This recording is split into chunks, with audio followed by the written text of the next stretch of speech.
नमस्कार। कॉलेज के online platform पर मैं भगवती प्रसाद सोनेल, प्रवक्ता इतिहास, आप सभी का स्वागत करता हूँ। हेलो बच्चों, आज हम बीए फोर्थ ईयर की क्लास का अध्ययन करेंगे। बीए फोर्थ ईयर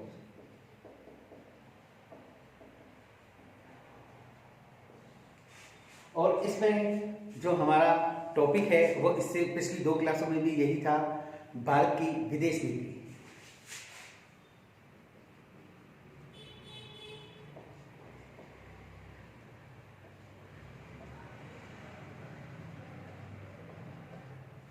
और यह भारत की विदेश नीति का तीसरा पार्ट है, पार्ट थर्ड। इससे पहले वाली क्लास में हमने भारत की विदेश नीति के उद्देश्य, इसकी विशेषताएं, जिनमें 2 थी, एक तो गुट निरपेक्षता, एक शांति, इन विशेषताओं को पढ़ा था। आज इन विशेषताओं को आगे कंटिन्यू करेंगे और उनको पढ़ेंगे। तो अतः आप इस क्लास के आगे जो मैंने क्लास से पढ़ाई थे या पीछे जो फर्स्ट और सेकंड इनके पार्ट पढ़ाए थे उनको थोड़ा सा देख लें, जिससे कि ये क्लास भी आपको पूरी की पूरी समझ में आ जाए। ठीक है, तो आज हम बात करते हैं भारत की गुट निरपेक्षता नीति की विशेषताएं, जिनमें 2 विशेषताएं हमने पढ़ी। आज तीसरी है मैत्री और सह अस्तित्व की नीति। मैत्री और सह अस्तित्व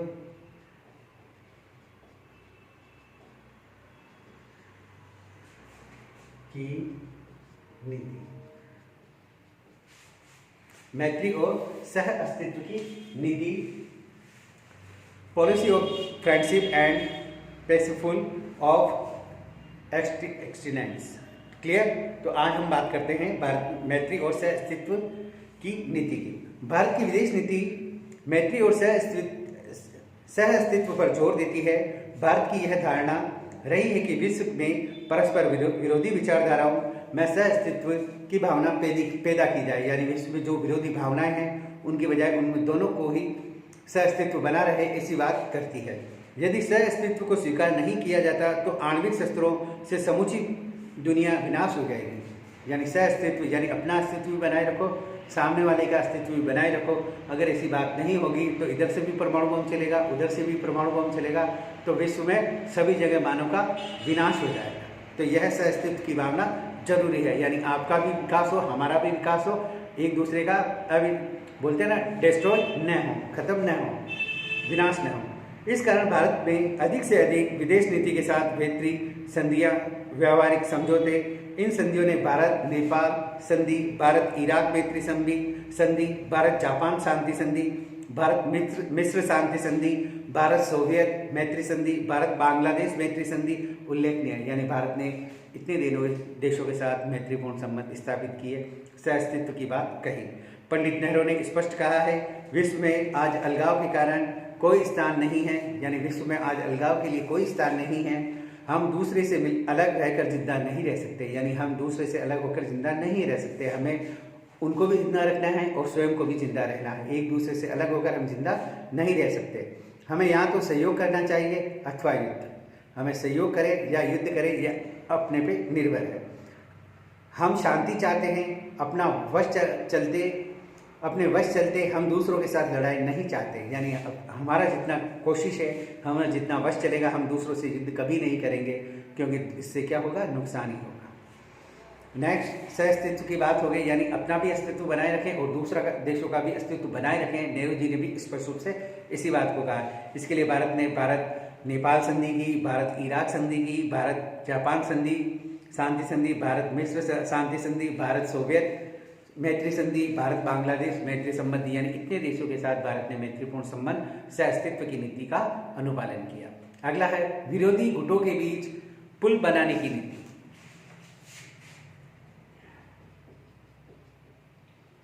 विरोधी गुटों के बीच सेतु, विरोधी गुटों के बीच सेतु बनाने का भारत की विदेश नीति का प्रमुख कार्य है। यानी 2 अलग अलग विरोधी जो विचारधाराएं हैं उनमें शांतिपूर्ण रूप से दोनों के से उनको नज़दीक लाना। भारत अपनी विदेश नीति द्वारा विश्व में परस्पर विरोधी गुटों के मध्य सेतुबंध का कार्य करता रहा। अपनी गुट निरपेक्ष नीति के कारण भारत दोनों गुटों के बीच उनको मिलने वाली कड़ी के रूप में कार्य कर सकने की विशिष्ट स्थिति में रहा है। दोनों गुटों के मुकाबले में भारत की आर्थिक स्थिति और सैनिक स्थिति काफ़ी कमजोर रही है, किंतु दोनों गुटों में शक्ति संतुलन होने के कारण उन दोनों के बीच विभिन्न अंतर्राष्ट्रीय विवादों के समाधान के मध्यस्थ का कार्य करने की दृष्टि से भारत की स्थिति बहुत उपयुक्त मानी गई है। यानी दोनों के बराबर सैनिक हथियार नहीं थे, फिर भी दोनों के बीच में रहकर भारत की जो मध्यस्थता की नीति थी वो बड़ी पावरफुल थी। अपनी इस स्थिति के कारण अब तक उसने कोरिया, हिंद चीन, कांगो आदि समस्याओं के समाधान में महत्वपूर्ण योगदान दिया। यानी इस प्रकार की जो विश्व में समस्याएं थी उनको हल करने में इन्होंने भी महत्वपूर्ण स्थान दिया। दोनों गुटों को समीप लाकर विश्व शांति को आसन्न खतरे से दूर किया। यानी जो विरोधी गुट थे उन दोनों को करीब लाया और जो विश्व शांति के लिए खतरे थे उनको भारत ने उनको दूर किया कि आप अगर ऐसे करेंगे तो विश्व में शांति नहीं बनेगी। अतः दोनों के मध्य पुल बांधने का जो काम किया है वो भारत की विदेश नीति ने किया है, जो बड़ा ही सराहनीय है। अगला है साधनों की पवित्रता की नीति।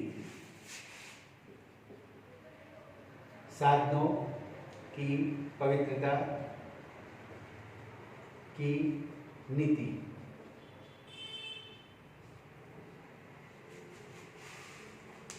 भारत की नीति अवसरवादी और अनैतिक नहीं है।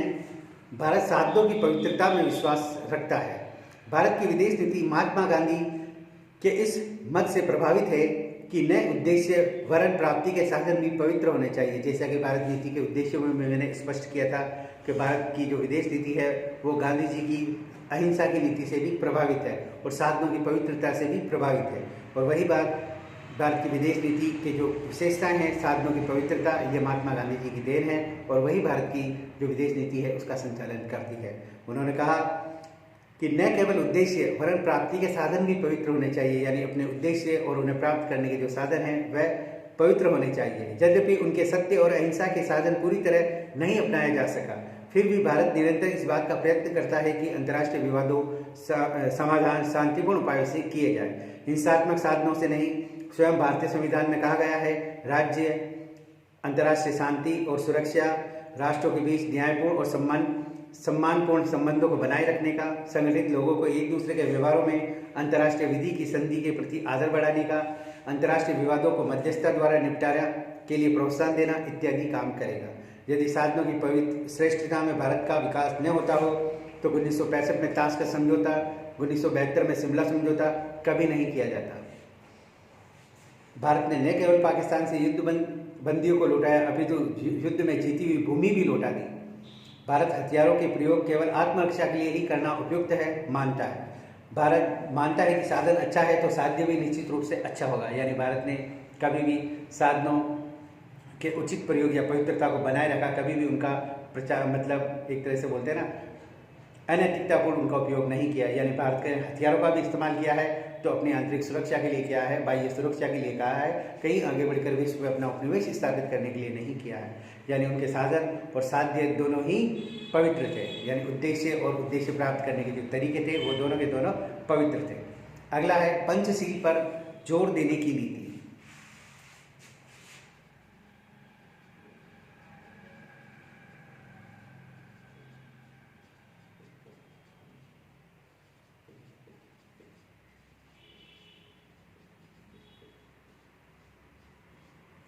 पंचशील जो सिद्धांत है भारत ने दिए थे उन पर जोर देता है भारतीय, यानी विश्व के सभी देश चाहे तो इस जो नीति है उसका पालन करने के लिए भारत ने इनकी पहल की थी।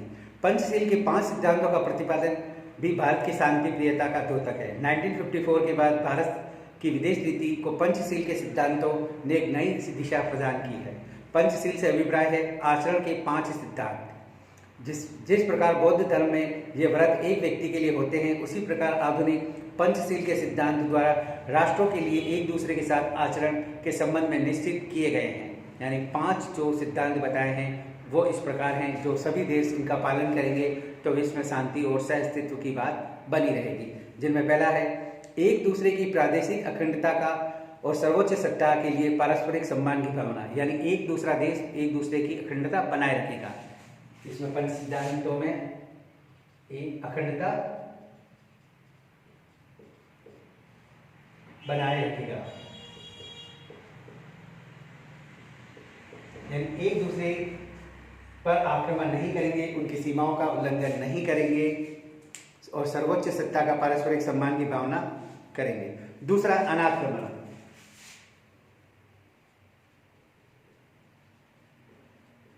एक देश दूसरे देश पर आक्रमण नहीं करेगा, अनाक्रमण। ये पंचशील के 5 सिद्धांत हैं।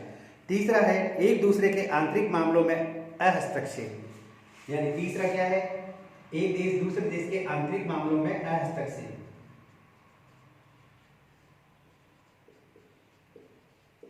मामलों में अहस्तक्षेप, भारत किसी भी देश के आंतरिक मामलों में हस्तक्षेप नहीं करेगा। ये पंचशील का सिद्धांत है, अन्य देशों ने भी इसे अपनाया है, यानी एक देश दूसरे देश के आंतरिक कोई बात है तो उसमें हस्तक्षेप नहीं करेगा, वो उसकी अपनी प्रॉब्लम है वो सोल्व कर लेगा। चौथा, समानता पारस्परिक लाभ, यानी समानता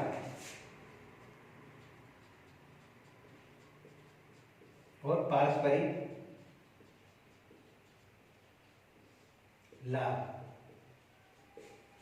यानी भारत के पंचशील के जो सिद्धांत है उसमें चौथा है समानता, सभी देश समान करेंगे और लाभ होगा तो वो पारस्परिक बांट लिया जाएगा, ऐसी बात है, यानी मिल बांट कर सब समान है, ऐसी बात करें।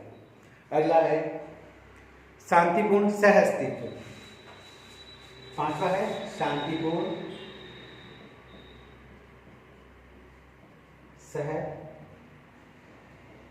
अस्तित्व, यानी शांतिपूर्ण तरीके से एक दूसरे देश अपना अस्तित्व बनाए रखेंगे और कोई भी मामला होगा तो शांतिपूर्ण तरीके से बैठकर उसको समाधान करेंगे। इस प्रकार ये पंचशील के जो 5 सिद्धांत भारत की विदेश नीति की प्रमुख विशेषताएं हैं और इन्हें यूएनओ ने भी अपनाया है। अंतर्राष्ट्रीय स्तर पर पंचशील के सिद्धांत का प्रतिपादन 29 अप्रैल 1954 को तिब्बत के संबंध में भारत और चीन के मध्य बीच हुए समझौते में किया गया था। 28 जून 1954 में चीन के प्रधानमंत्री चाउ एन लाई तथा भारत के विदेश मंत्री नेहरू ने पंचशील में अपना विश्वास को दोहराया। एशिया के प्राय सभी देशों ने इस सिद्धांत को स्वीकार किया, यानी भारत और तिब्बत को लेकर यह बात हुई थी और इसे एशिया के सभी देशों ने अपना लिया, स्वीकार कर लिया। 1954 में बाडुंग सम्मेलन में पंचशील के सिद्धांतों को पुनः विस्तृत रूप दिया गया। बाडुंग सम्मेलन के बाद विश्व के अधिकांश राष्ट्रों ने पंचशील सिद्धांत को मान्यता दी, यानी बाडुंग सम्मेलन के बाद विश्व के सभी राष्ट्रों ने इन बातों को समर्थन दिया और आस्था प्रकट की। 14 दिसंबर 1959 में 82 राष्ट्रों ने संयुक्त राष्ट्र महासभा ने भारत द्वारा प्रस्तुत किए गए पंचशील सिद्धांतों को स्वीकार कर लिया, यानी यूएनओ में भी इसे स्वीकृति मिल गई। इस प्रकार पंचशील का संपूर्ण विश्व की मान्यता प्रदान हो गई। पंचशील के सिद्धांत अंतर्राष्ट्रीय संबंधों के लिए निसंदेह आदर्श भूमिका निर्माण करते हैं। पंचशील के सिद्धांत आपसी विश्वासों के सिद्धांत पर पंडित नेहरू ने कहा है, यदि इन सिद्धांतों को सभी देश मान्यता दे दें तो आधुनिक विश्व की समस्याओं को निदान मिल जाएगा। यानी नेहरू जी ने पंचशील के सिद्धांतों के बारे में कहा है कि अगर विश्व के सभी देश इसको अगर मान्यता दे देते हैं तो विश्व की जो सारी समस्याएं हैं वो सब स्वतः ही समाप्त हो जाएगी, क्योंकि इनमें बातें ही कैसी थी, एक दूसरे की अखंडता को बनाए रखना, एक दूसरे देश की सीमाओं का उल्लंघन नहीं करेगा, उसकी अखंडता को बनाए रखेगा, अनाक्रमण किसी भी देश पर आगे चलकर आक्रमण नहीं करेगा, आंतरिक मामलों में हस्तक्षेप नहीं करेगा, नहीं समानता पारस्परिक लाभ की बात करेगा, यानी समानता की बात करेगा और पारस्परिक लाभ को बांट लेगा और शांति पूर्ण और सह अस्तित्व बनाए रखेगा, यानी एक दूसरे के अस्तित्व को बनाए रखने की बात करेगा तो विश्व की जो समस्याएं होंगी वो कभी सामने आएंगी नहीं और स्वतः ही समाप्त हो जाएगी। पंचशील के सिद्धांत के संबंध में इतिहास का निर्णय कुछ और ही प्रकार का है। यद्यपि यह सत्य है कि पंचशील के सिद्धांत अत्यंत उच्च और श्रेष्ठ आदर्श हैं, किंतु अव्यवहारिक और भारतीय कूटनीति की हार सिद्ध हुई है, यानी यह व्यवहारिक रूप से इसमें भारत की हार सिद्ध हुई है। पंचशील इसके सिद्धांतों का पालन करवाने के लिए किसी उपयुक्त व्यवस्था या संस्था का विचार नहीं था। इस संबंध में पंचशील बहुत कुछ सन 1928 के केलांग ब्रिया पैक्ट के समान था।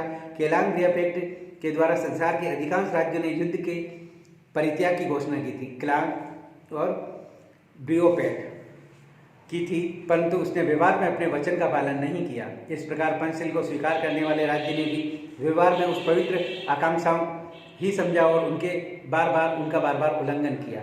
स्वयं चीन के प्रधानमंत्री जिस समय इन सिद्धांतों की घोषणा कर रहे थे, उस समय चीन भारतीय क्षेत्र पर अधिकार करके पंचशील सिद्धांतों का उल्लंघन कर रहा था। यानी जब चीन ही इस बात का उल्लंघन कर रहा था, जब ये सिद्धांत हो रहा था, तो अन्य से क्या अपेक्षा की जाए। प्रारंभ में पंचशील को भी भारतीय विदेश नीति की एक महान उपलब्धि माना जाता है, परंतु बाद में घटनाओं ने यह सिद्ध कर दिया कि पंचशील एक भ्रांतिपूर्ण और भारतीय कूटनीति की एक महान पराजय थी। आलोचकों का कहना है भारत चीन संबंधों की पृष्ठभूमि पंचशील एक अत्यंत असफल सिद्धांत साबित हुआ, जिसके द्वारा भारत ने तिब्बत में चीन की सर्वोच्च सत्ता को स्वीकार करके तिब्बत की स्वायत्ता का अपहरण में चीन का समर्थन किया था। अक्टूबर 1962 में चीन ने भारत का एक भयंकर आक्रमण प्रारंभ किया। पंचशील की मोह निद्रा में सोया भारत इस प्रकार से चौंक उठा। उसने पाया कि पंचशील वास्तव में सिद्धांत नहीं, भ्रांति है। भारत की सफलता की कूटनीतिक भूल थी। इस आलोचना करते हुए कृपलानी जी ने कहा है, यदि महान सिद्धांत पापपूर्ण परिस्थितियों की उपज है, क्योंकि आध्यात्मिक और सांस्कृतिक रूप से संबंध एक राष्ट्र के विनाश पर हमारी स्वीकृति पाने के लिए प्रसारित किया गया है। यानी पंचशील का जो सिद्धांत है वो विश्व में अच्छा नहीं उभर के आया है। इस प्रकार हमने पंचशील के सिद्धांतों की जोर देने की नीति का भी भारत की विदेश नीति की विशेषता रही है, जो असफल रही है। अगला हम पढ़ेंगे साम्राज्यवाद और प्रजातीय विभेद का विरोध करना।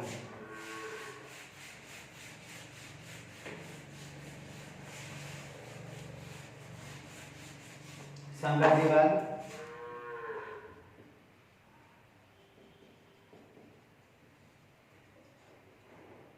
व प्रजातीय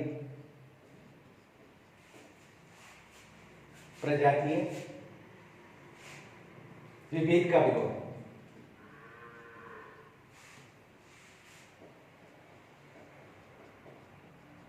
यानी अगर कोई देश साम्राज्यवाद की नीति अपना रहा है तो भारत उसका विरोध करेगा। यह भारत की विदेश नीति की प्रमुख विशेषता है। नेक्स्ट, प्रजाति विभेद, यानी एक तरफ काला एक तरफ गोरा। इनका जो आपस में विरोध हो, जो गोरे काले का विरोध करते हैं, यह प्रजाति विभेद है। इसका भी भारत विरोध करता है कि काला गोरा कुछ नहीं होता, सबको समानता का अवसर मिलना चाहिए। यह भारत की विदेश नीति का प्रमुख विशेषता है। भारत साम्राज्यवाद के दुष्परिणामों को स्वयं भुगत भोगी रहा है। यह साम्राज्यवाद की बात कर रहे हैं। भारत साम्राज्यवाद की लपेट में आ चुका था और साम्राज्यवाद का एक उपनिवेश भारत बन गया था। अतः उसके लिए साम्राज्यवाद का विरोध करना अत्यंत स्वाभाविक है। प्रजातीय विभेद के कारण भी अंतर्राष्ट्रीय वातावरण दूषित होता है। यह युद्ध के कारण उत्पन्न होते हैं। अतः भारत ने इन दोनों का विरोध किया है। यही कारण है कि विश्व में जहाँ कहीं भी राष्ट्रवादी आंदोलन विदेशी दासता से मुक्ति पाने के लिए हुए, भारत ने उनका खुलकर समर्थन किया है। इंडोनेशिया में जब हॉलैंड ने द्वितीय विश्व युद्ध के बाद पुनः अपनी सत्ता स्थापित करने का प्रयास किया तो भारत ने इसका विरोध किया। एक्चुअल में क्या था, पहले ये जो गोरे गोरे लोग थे, अंग्रेज जो लोग थे, वो एशिया, अफ्रीका, अमेरिका में जो काले लोग थे उनको गुलाम बना लेते, इनको बना लेते दास, और फिर इनको जंजीरों में बांध देते। यहाँ जंजीर, यहाँ जंजीर, यहाँ जंजीर, पाँव में जंजीर, और इतना सा एक हथियार देते थे जिससे वो खेती करता रहता, आजीवन वो काम करता रहता, उसको खाने के लिए नाम मात्र का देता। एक तरह से वो गोरे लोग काले लोगों का शोषण कर रहे थे। भारत को यह बिल्कुल पसंद नहीं था कि इस तरह से जो प्रजाति विभेद है वो किए जाए। अतः भारत ने कहा जहीं भी अगर दास प्रथा है तो उसका विरोध किया कि उस व्यक्ति को भी जीने का उतना ही अधिकार है जितना कि उस व्यक्ति को जीने का अधिकार है। सेकेंड वर्ल्ड वॉर के बाद हॉलैंड ने जब वापस इंडोनेशिया पर अपने उत्तराधिकार स्थापित करने का प्रयास किया तो भारत ने भी इस नीति का विरोध किया कि यह नहीं होना चाहिए, घोर विरोध किया। इसके लिए उसने एशियाई देशों को संगठित किया और संयुक्त राष्ट्र संघ में इस मामले को पेश किया। यानी भारत ने इसके खिलाफ आवाज उठाई और यूएनओ तक ले गए। 1956 में इंग्लैंड और फ्रांस ने मिलकर विश्व पर आक्रमण कर दिया। वे स्वेज नहर को हड़प लेना चाहते थे। यानी इंग्लैंड और फ्रांस मिलकर स्वेज नहर को हड़प लेना चाहते थे, जिससे कि यहाँ से अगर कोई व्यापार हो रहा है तो उसको उन्हें टैक्स मिले और उनके जहाज फ्री में जाए। भारत ने इस नवीन साम्राज्यवाद का घोर विरोध किया। इस प्रकार किया कि पश्चिमी देशों ने भारत ने लीबिया, टूनीशिया, मोरक्को, मलाया अल्जीरिया आदि देशों के स्वतंत्र संग्राम का पूरा समर्थन किया। पश्चिमी एशिया में भारत ने डॉलर साम्राज्यवाद का सर्वदा विरोध किया। अरब राष्ट्रों के साथ दिया भारत फिलिस्तीन जनता को अपने अधिकारों को दिलाने के लिए सर्वदा प्रयत्नशील रहा। हिंद, चीन, वियतनाम, कंपूचिया, लाओस ने अमेरिका हस्तक्षेप का सर्वदा विरोध किया। भारत ने सैनिक गुटों नाटो, सीटो, वार्सा का सर्वदा विरोध किया। भारत की नज़र में ये संगठन राष्ट्रों की स्वतंत्रता के लिए घातक है। भारत ने बांग्लादेश में भारत की भूमिका एक मुक्तिदाता के रूप में रही है। भारत ने संयुक्त राष्ट्र संघ में उपनिवेशवाद के विरुद्ध जोरदार आवाज उठाई। दक्षिणी एशिया में रोडेशिया में प्रजातीय विभेद अपनी चरम सीमा पर था। यहाँ की गोरी सरकार काली चमड़ी के लोगों को प्रजातीय विरोध का घोर अत्याचार करते हैं, यानी गोरी चमड़ी के लोग काली चमड़ी के लोगों पर घोर अत्याचार करते हैं। और ये जो मुद्दा है आज भी विश्व में बना हुआ है। अक्सर सुनने को मिलता है कहीं ना कहीं प्रजातीय विभेद होता है, काले गोरे में जो लड़ाई होती है वो आज भी हो रही है। गोरे लोग काले लोगों को पसंद नहीं करते हैं, क्या पता यह घटनाएं क्यों घटती है। यानी दोनों को जीने का अधिकार समान है, किंतु यह बात सामने नहीं आती है। और आज भी ये प्रजातीय विभेद है वो बना हुआ है। ये इनके प्रकार यह किसी न किसी रूप में सामने आ ही जाता है। भारत इस नीति का जोरदार विरोध करता है। संयुक्त राष्ट्र संघ में भारत ने बार बार यह प्रश्न उठा रहा है। भारत प्रजातीय विभेद का इतना घोर विरोधी था कि उसने दक्षिण अफ्रीका के साथ अपने दौत्य संबंध विच्छेद कर लिए थे। यानी इस प्रजातीय विभेद का मतलब गांधी जी को भी इनके जो विरोध है उसका सामना करना पड़ा। यानी गांधी जी के साथ भी ये काले गोरे वाली नीति अपनाई गई थी। अतः गांधी जी ने इसके विरुद्ध भी आवाज़ उठाई और काले लोगों को अधिकार दिलाने के लिए दक्षिण अफ्रीका में भी सत्याग्रह किया, किंतु यह पूरी तरह से मुक्त नहीं हो पाया विश्व आज भी इससे। अगला है यह हो गया आपका साम्राज्यवाद और प्रजातीय विभेद का विरोध। अगला है संयुक्त राष्ट्र संघ का समर्थन करने वाली नीति, यानी यूएनओ का समर्थन करने वाली नीति।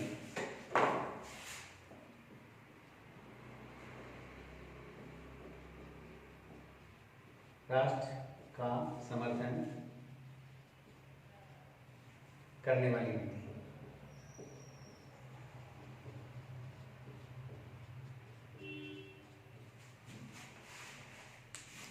भारत संयुक्त राष्ट्र संघ की स्थापना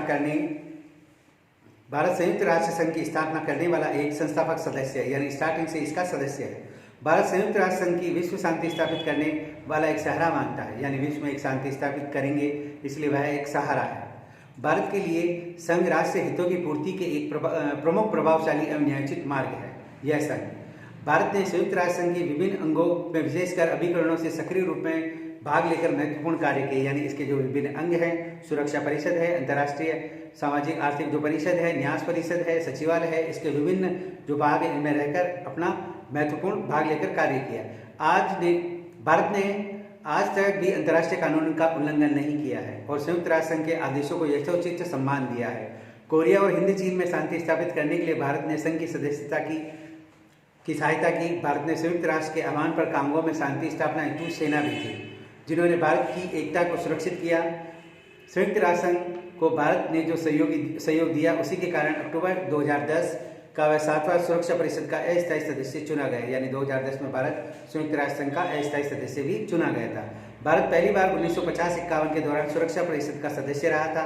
1967, 72, 73, 1977, 78, 1984, 85, 1991, 92 आदि में वह सुरक्षा परिषद में रहने का अवसर मिला।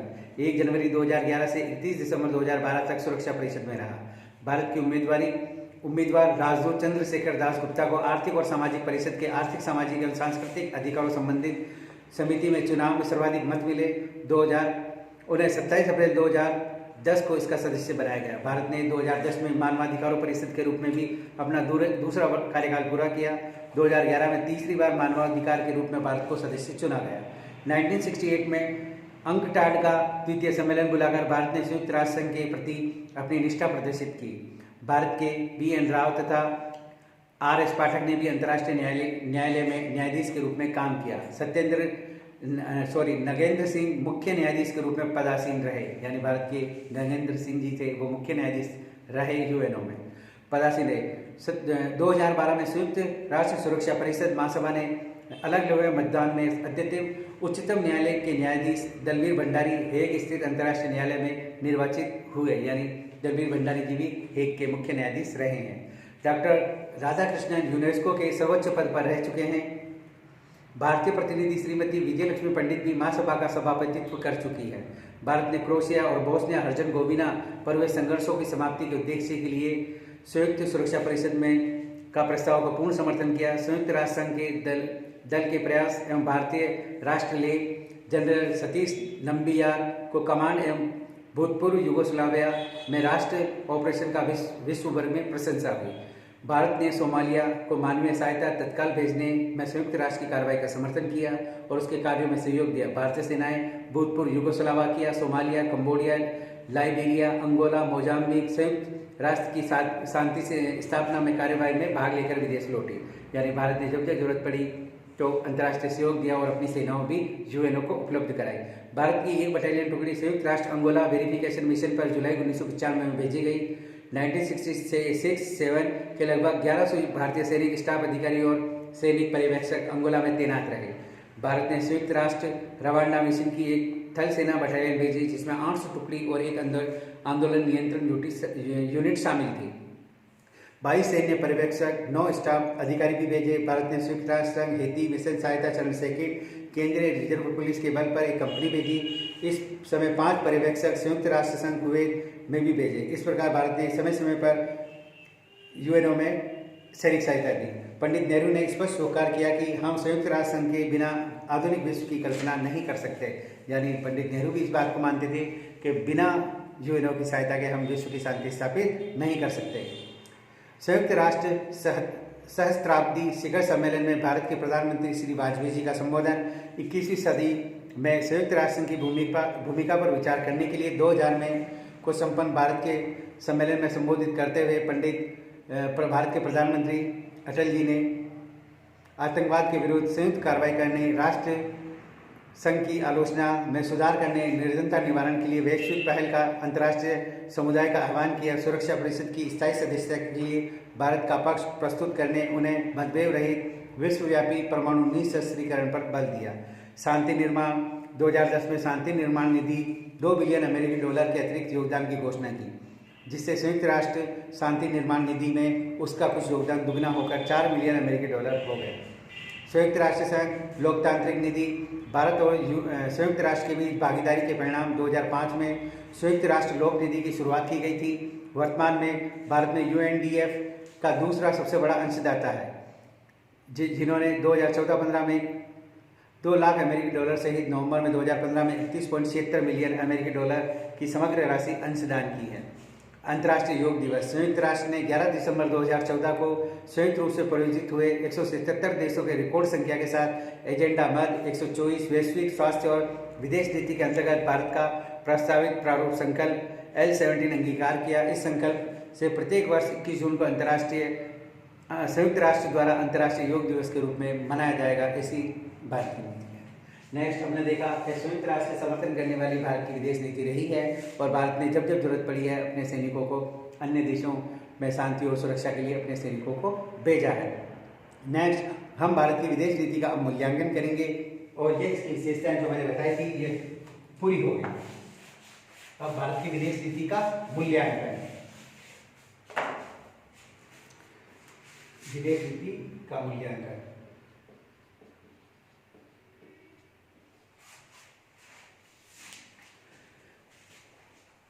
भारत की विदेश नीति प्रारंभ से ही आलोचना की शिकार रही है। यानी भारत की जो विदेश नीति है उसकी सभी देशों ने आलोचना ही की है, अमूमन देशों ने। इसके प्रशंसकों ने जहां इसे एक सैनिक और आर्थिक दृष्टि से कमजोर होते हुए भी अंतर्राष्ट्रीय क्षेत्र में भारत का गौरव और प्रतिष्ठा बढ़ाने वाली और राष्ट्रीय हितों को पूर्ण करने वाली बताया। यानी कुछ इसके प्रशंसक थे जो उस समय की जो मांग थी उसके हिसाब से विदेश नीति जो भारत की थी उसने उसका गौरव भी बढ़ाया और अंतर्राष्ट्रीय स्तर पर अपने राष्ट्र के हितों को भी पूर्णतः ध्यान रखा गया। और यहाँ आलोचकों ने इसे निरा शांति का ढोंग करने वाली बताकर राष्ट्रीय हितों के प्रतिकूल चरित्र किया, यानी कुल इसके अपोजिट भी थे। इनके तर्क थे राष्ट्रीय हितों की सुरक्षा में असफल, राष्ट्रीय हितों की सुरक्षा में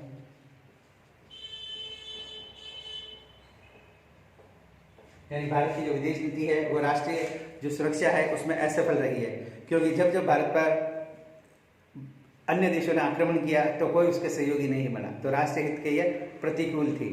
जैसे सबसे बड़ा राष्ट्रीय हित अखंडता की रक्षा करना, इससे हमारी विदेश नीति बिल्कुल असफल हुई है, हमारी असफल हुई है। हमारी विदेश नीति हमारे स्थायी और दूरगामी राष्ट्रीय हितों जैसे देश की सीमाओं की रक्षा करने में असमर्थ हुई है।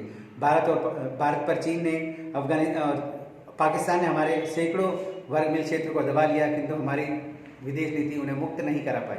ऐसा यह असफल है। दूसरा, गुट निरपेक्षता एक दिखावा।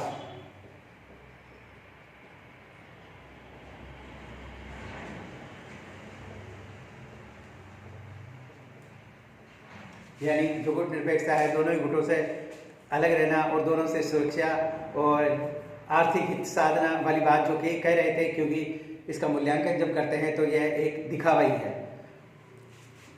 इनमें कहना है, आलोचकों का कहना है, भारत की गुट निरपेक्षता का कोरा ढोंग है। हम कभी अमेरिका और पश्चिमी देशों की तरफ अधिक झुके हैं तो कभी साम्यवादी देशों की तरफ झुके हैं। स्वाधीनता के तुरंत बाद हमारा झुकाव पश्चिमी गुटों की तरफ था। इंदिरा गांधी ने हमारा झुकाव सोवियत संघ की तरफ अधिक कर दिया, यानी हम इधर भी झुक गए और उधर भी झुक गए। वेद प्रताप वैदिक ने कहा है, या तो गुटों के आपसी झगड़ों में पंथ बनाने की कोशिश करें या दोनों से अलग रहते हुए केवल इतने समीप जाना कि एक दूसरा बुरा न मान जाए। यानी इन्होंने कहा हमने एक दूसरे बस इतना ही पास गए एक दूसरे से बुरा न मान जाए, इसलिए नाप तोल कर दूर हटना या बारी बारी से पास जाना या दूर हटना, यही गुट निरपेक्षता की शैली है। अगला है दितांत की विश्व राजनीति। दितांत की विश्व राजनीति। आलोचकों का कहना है कि शीत युद्ध की विश्व राजनीति में गुट निरपेक्षता का महत्व हो सकता है, किंतु आज तो शीत युद्ध समाप्त हो चुका है, गुटों की राजनीति पिघल चुकी है और दितांत की विश्व राजनीति का चयन हुआ है। जब गुट ही नहीं रहे तो गुट निरपेक्षता का महत्व क्या है? यानी गुट निरपेक्ष जो दो देश ही नहीं रहे जो लड़ रहे थे, तो अब इसका क्या महत्व है? अगला है भारत सोवियत संधि।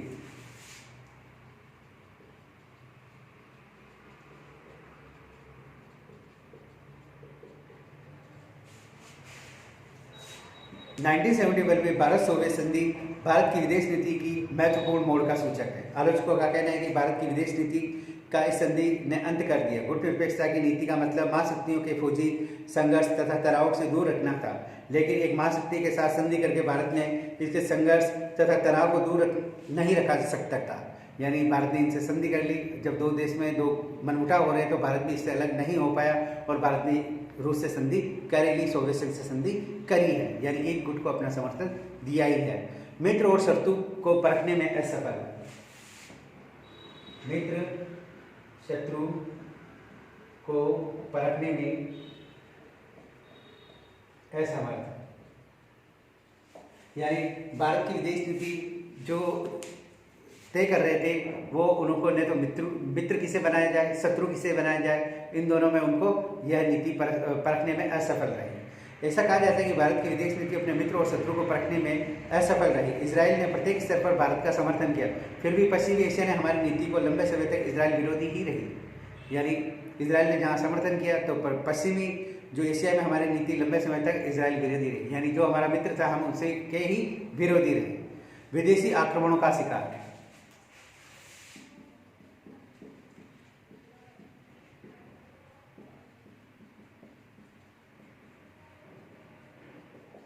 यानी भारत ने चीन से, पाकिस्तान से जो विदेशी आक्रमण हुए उस समय भारत की किसी ने मदद नहीं की, अतः भारत की जो विदेश नीति है वह आलोचना ही करने योग्य है, ऐसी बात कह रहे हैं। प्रवासी भारतीयों की उपेक्षा।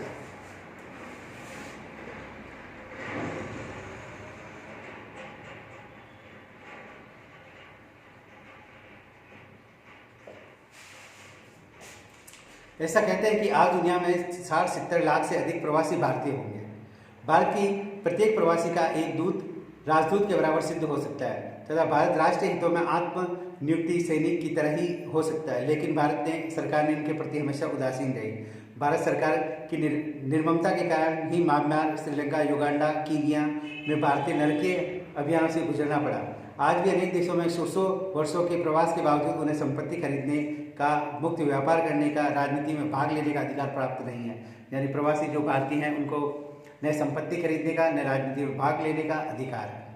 जो भेदभाव भारतीयों के साथ फिजी, कीनिया, उगांडा, गुयाना आदि में देशों में किया गया था, यदि वह चीनियों के साथ वियतनाम, मलेशिया, सिंगापुर में किया जाता तो साम्यवादी होते हुए भी चीनी सरकार दुनिया में हायतोबा मचा देती। यानी भारतीयों का जो प्रवासी है उनके प्रति अच्छा रवैया नहीं है। अगर यही बात चीन देश के नागरिकों के साथ या उनके प्रवासियों के साथ होती तो विश्व में हाहाकार मचा देता। अगला है नीति निर्माण की दोषपूर्ण प्रक्रिया।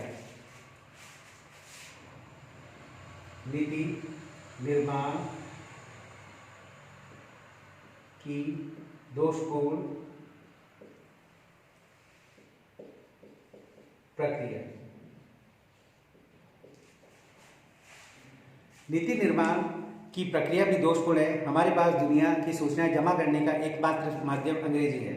यह कैसी विडंबना की बात है कि यूरोप, अफ्रीका, ईरान में घटनाएं हमारे राजदूतों की नाक के नीचे घटती है और उनका विश्लेषण करने के लिए वे लंदन या न्यूयॉर्क के अखबारों पर निर्भर रहते हैं, क्योंकि उन्हें आती नहीं होगी और उनका विश्लेषण करने के लिए अखबारों पर निर्भर। इसका नतीजा यह होता है कि विश्व के 3 देशों के बारे में भारत के पास जो सूचनाएं आती है वे इंग्लैंड, अमेरिका के चश्मे में से छनकर आती है। इसलिए हमें स्वतंत्र और निष्पक्ष राय बनाने का न तो दिक्कत होती है, न कभी हमें बुरा लगता है, फिसल जाते हैं। 68 में सूचना की कमी के कारण प्रधानमंत्री इंदिरा गांधी को लैटिन अमेरिका की यात्रा बीच में ही छोड़नी पड़ी।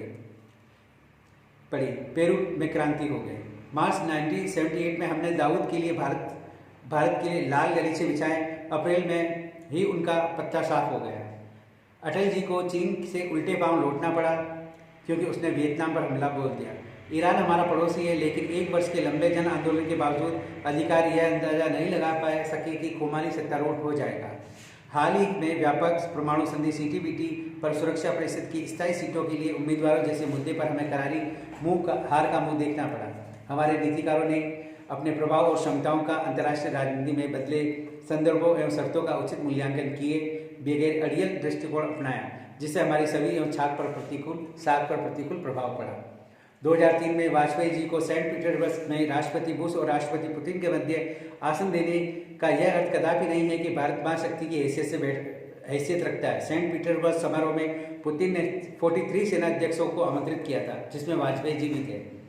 G8 की बैठक में वाजपेयी जी उपस्थित का अर्थ यह नहीं है कि भारत G8 में शामिल हो गया।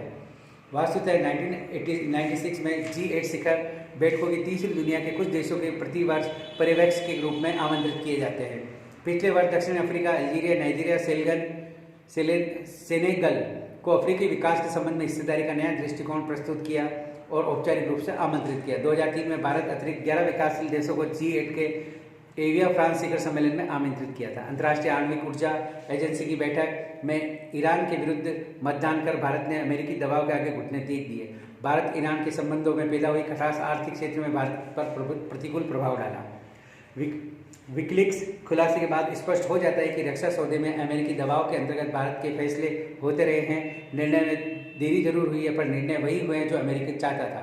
एक खुलासा यह 2005 में मणिशंकर एयर को अमेरिकी दबाव में पेट्रोलियम मंत्री के पद से हटाया गया, क्योंकि अय्यर ईरान के संबंधों की रक्षा करना चाहते थे। यानी वहाँ तक कि भारत के पेट्रोलियम मंत्री भी हटा दिए गए उस दबाव के कारण।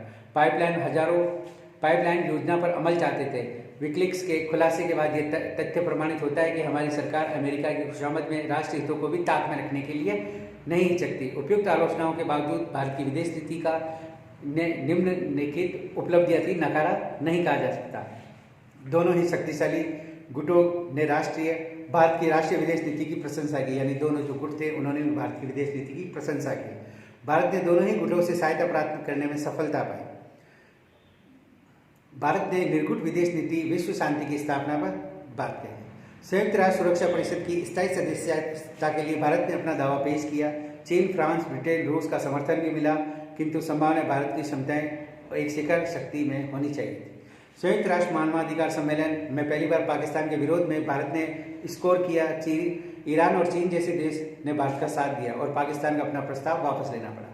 कारगिल क्षेत्र में पाकिस्तानी सेना समर्थित घुसपैठिए भारत क्षेत्र में प्रवेश करने पर अमेरिकी, ब्रिटेन, G8 सहित अन्य देशों ने भारत के दृष्टिकोण का समर्थन किया। कारगिल के संघर्ष में अमेरिका ने भारत को प्रखर मुखर समर्थन किया। पाकिस्तान इससे अलग थलग पड़ गया। अणु विस्फोट करके भारत ने अपनी प्रभु सत्ता का इजहार किया तथा अमेरिकी विरोध को अनदेखा किया, यानी अमेरिका इस समय विरोध कर रहा था किंतु भारत ने इसकी ओर ध्यान नहीं दिया। प्रधानमंत्री वाजपेयी की चीन यात्रा 2003 के बाद चीन को यह एहसास हो जाना चाहिए कि पहले की तरह अब भारत से उलझा नहीं जा सकता है। भारत आर्थिक और सैन्य मामलों में एक बड़ी ताकत बनकर उभरा है, उसे विश्व समुदाय की सहानुभूति और समर्थन मिला है। भारत धीरे धीरे पश्चिमी देशों और जापानों के साथ रणनीति के संस्थागत ढांचे पर जोर दे रहा है। इस प्रकार हमने भारत की जो विदेश नीति है, इसकी जो विशेषताएं हैं, उसकी आलोचनाएं हैं, उसकी प्रशंसाएं हैं आदि को आज इस क्लास के माध्यम से हमने देखा और आगे भी इस क्लास के बाद इससे संबंधित और क्लासें हैं वो जारी रहेगी। भारत की जो विदेश नीति है, अन्य अपने देशों के प्रति क्या रही है, उनका एक एक करके हम अध्ययन करेंगे। यानी भारत के चीन के साथ क्या विदेश नीति रही है, भारत की पाकिस्तान के साथ क्या विदेश नीति रही है, भारत की श्रीलंका के साथ, भारत की बांग्लादेश के साथ विदेश नीति क्या रही है, इनका विस्तृत रूप से अध्ययन करेंगे। भारत की विदेश नीति की जो प्रमुख उद्देश्य है, विशेषताएं हैं, कहाँ उसकी विदेश नीति को फायदा हुआ, कहाँ नुकसान हुआ, उसकी समालोचना हमने कर ली। अब अगली वाली क्लास में हम इससे आगे और जारी रखेंगे। इस क्लास में इतना ही। धन्यवाद।